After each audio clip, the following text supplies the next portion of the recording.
Hello friends, benzoyl India में आप सभी का एक बार फिर से हार्दिक स्वागत है। स्पीकिंग इंग्लिश की इस कड़ी में हम लोग नाउन को अच्छी तरह से पढ़ चुके हैं पिछले वीडियो में।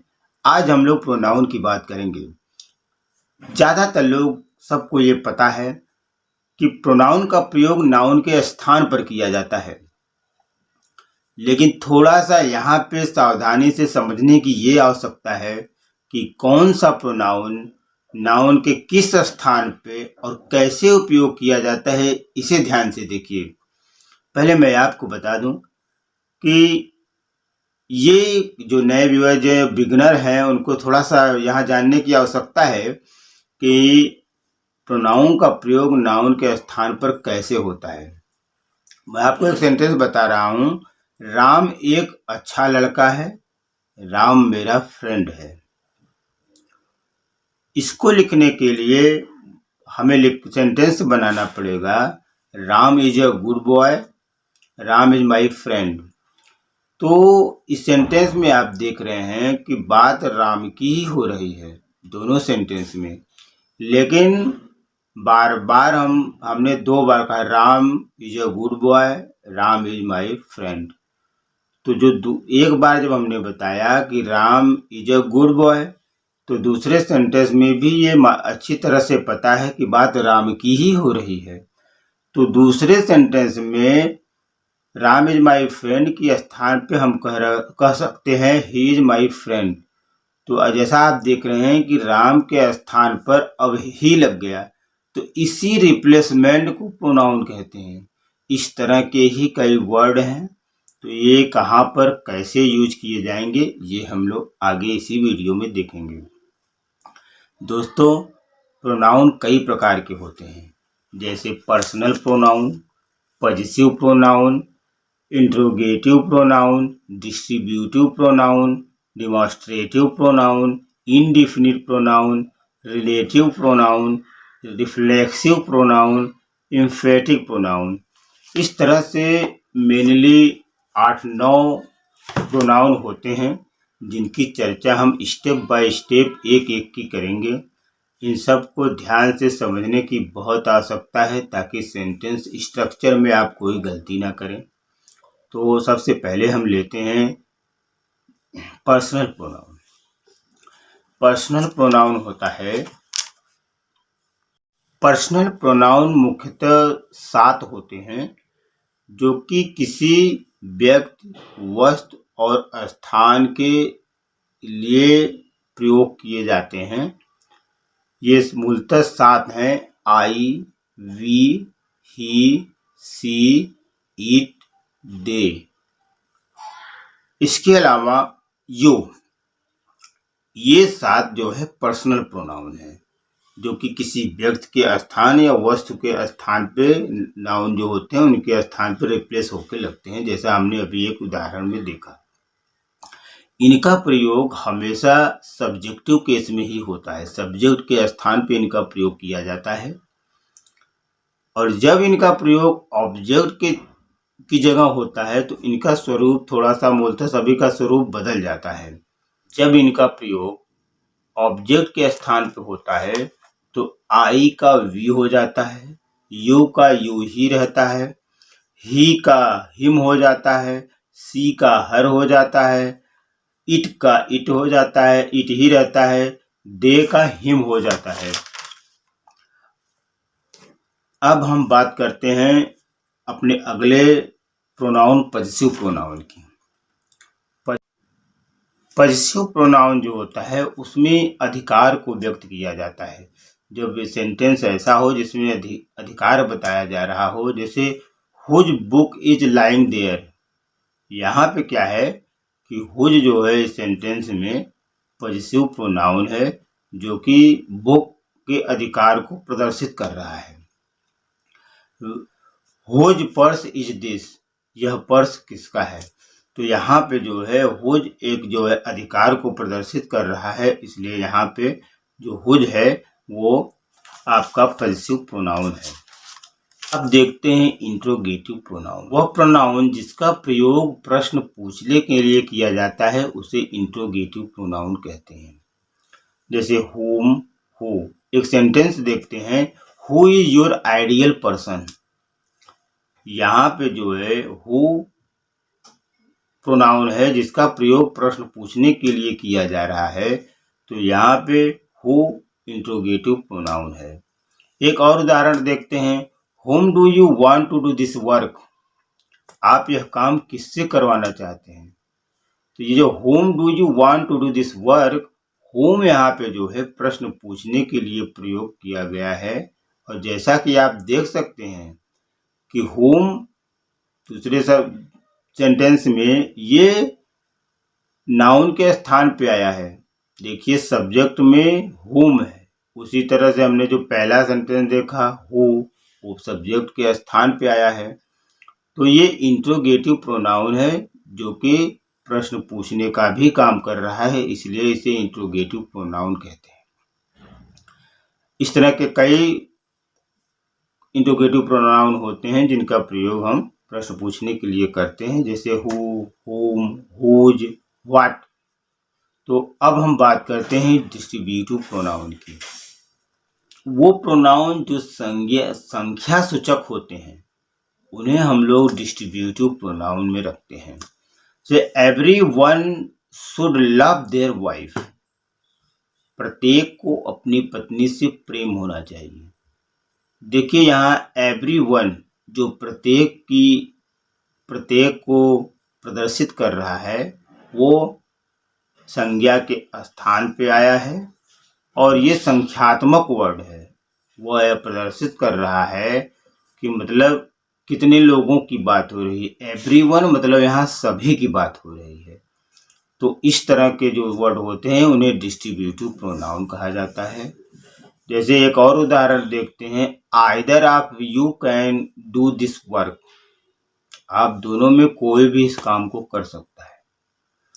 यहाँ आइदर देख सकते हैं आप, नाउन के स्थान पे आया है और ये संख्यात्मक का बोध दे रहा है कि आइदर मतलब आप दोनों में कोई भी इस काम को कर सकता है। मतलब आप दोनों मतलब दो संख्याओं का बोध करा रहा है और नाउन के स्थान पर प्रयोग किया गया है, तो डेफिनेटली ये डिस्ट्रीब्यूटिव प्रोनाउन। अब बात करते हैं डिमॉन्स्ट्रेटिव प्रोनाउन की। डिमॉन्स्ट्रेटिव प्रोनाउन जो किसी व्यक्ति या वस्तु के नज़दीक या दूर होने की स्थिति को दर्शाता है उसे डिमॉन्स्ट्रेटिव प्रोनाउन कहते हैं।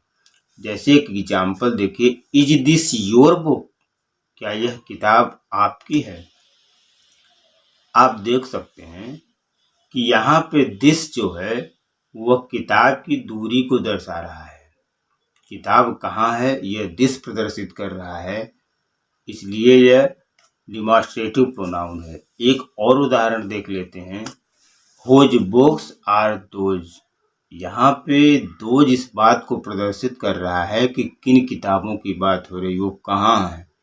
दोज मतलब वो किताबें जो कि यहाँ से दूर हैं।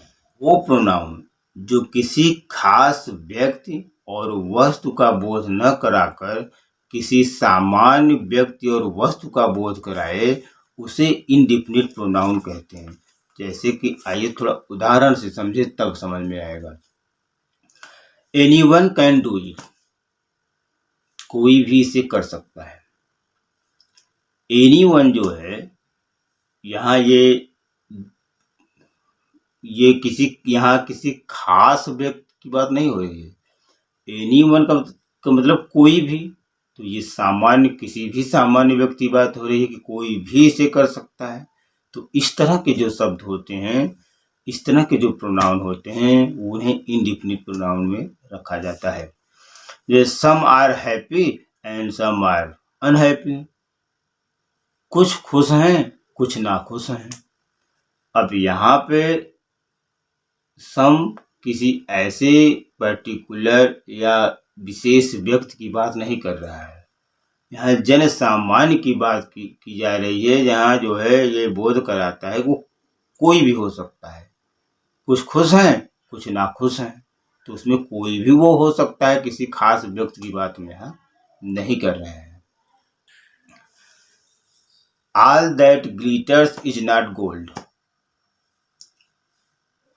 यहाँ पे आल जो है सभी की ओर प्रदर्शित कर रहा है, जो कि इंडेफिनिट प्रोनाउन है। इस तरह के कई इंडेफिनिट प्रोनाउन हैं, जैसे कि one, nobody, something, somebody, everybody, nothing.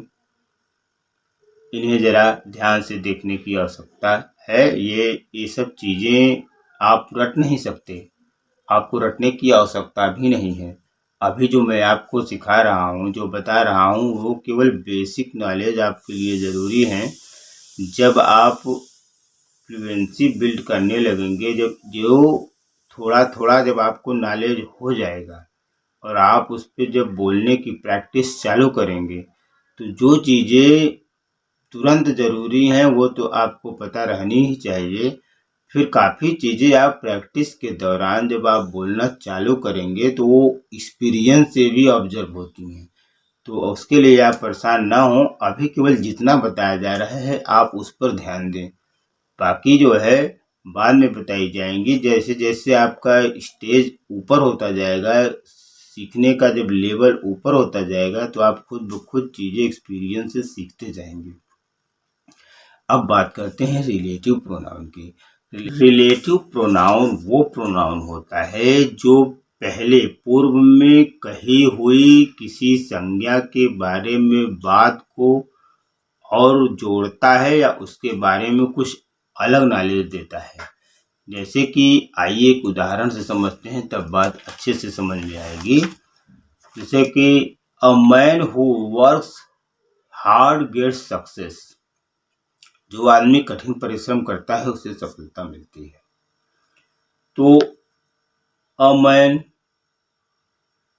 ये एक नाउन है, ऐसा नाउन है जिसको हु और आगे डिनोट कर रहा है, उसके बारे में बता रहा है कि वो ज़्यादा हार्ड वर्क करेगा। तो यहाँ पर हु जो है वो रिलेटिव प्रोनाउन है, क्योंकि वो एक आदमी को, मैन को और ज़्यादा मॉडिफाई कर रहा है। और जैसे एक और देखिए, one who reads this book learn basic English. जो यह किताब पढ़ता है वो प्रारंभिक अंग्रेजी सीखता है। यहाँ पे भी हु रिलेटिव प्रोनाउन का काम कर रहा है, जो वन के बारे में और अधिक इंफॉर्मेशन दे रहा है। एम्फेटिक प्रोनाउन वो प्रोनाउन होता है जो सेंटेंस में जोर देने के लिए, किसी बात पर जोर देने के लिए किया जाता है, उसे एम्फेटिक प्रोनाउन कहते हैं। जैसे कि they will do this work themselves. वे लोग यह काम खुद किए। तो यहाँ पे काम पर जोर देने के लिए देमसेल्व्स का जो प्रयोग हो रहा है वही जो है एम्फेटिक प्रोनाउन है। जैसे ही कॉल्ड मी हिमसेल्फ, उसने मुझे खुद बुलाया। तो बुलाने की जो प्रक्रिया है उसे जो है खुद और प्रेशराइज कर रहा है, ये बता रहा है हिमसेल्फ कि जो है उस पर जोर दे रहा है कि हाँ इन्हें खुद ही बुलाया गया है, मतलब जोर दे रहा है कि हाँ बुलाया गया। तो यहाँ पे हिमसेल्फ जो है वो आपका एम्फेटिक प्रोनाउन है। I talk to the director himself. मैंने निदेशक से ही बात की।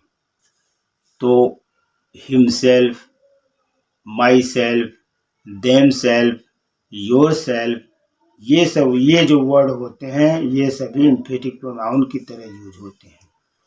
आइए अब बात करते हैं रिफ्लेक्सिव प्रोनाउन की। वह प्रोनाउन जो किसी वर्ब का एक्शन सब्जेक्ट पर ही परिवर्तित होता है उसे रिफ्लेक्सिव प्रोनाउन कहते हैं। जैसे उदाहरण देखिए, ही कांट राइट हिमसेल्फ। वो खुद नहीं लिख सकता। खुद नहीं लिख सकता मतलब जो वर्ब है लिखने का, वो जो है परिवर्तित हो के सब्जेक्ट पर ही आ रहा है, इसे रिफ्लेक्सिव प्रोनाउन होता है। जो रिफ्लेक्स करता है उसका एक्शन जो होता है वो सब्जेक्ट को ही रिफ्लेक्स करता है। एक और उदाहरण देखते हैं, आस्क योर सेल्फ। अपने आप से पूछो। तो यहाँ जो है जो वर्ब है वो रिफ्लेक्स सब्जेक्ट को ही कर रहा है। तो इस तरह से आज हम लोगों ने प्रोनाउन को पढ़ लिया है। इसे बहुत जो है डीपली जाने की आवश्यकता नहीं है। जैसा हमने आपको बताया है इसे लाइटली ही पढ़िए। टेंशन लेने की कोई आवश्यकता नहीं है। आराम से जो चीज़ें बताई जा रही हैं उसको समझते चलिए। जो चीज़ें नहीं भी समझ में आ रही है उसके लिए ज़्यादा परेशान मत होइए। कुछ चीज़ें समय के हिसाब से समय आने पर समझ में आती है। जब आप उसको प्रयोग करना चालू करेंगे, जब उस पर वर्क करेंगे, कुछ चीज़ें तब समझ में आएंगी। तो बने रहिए इसी तरह से हमारे साथ बेंजोल इंडिया में और भी काफ़ी कुछ सीखने के लिए। नमस्कार।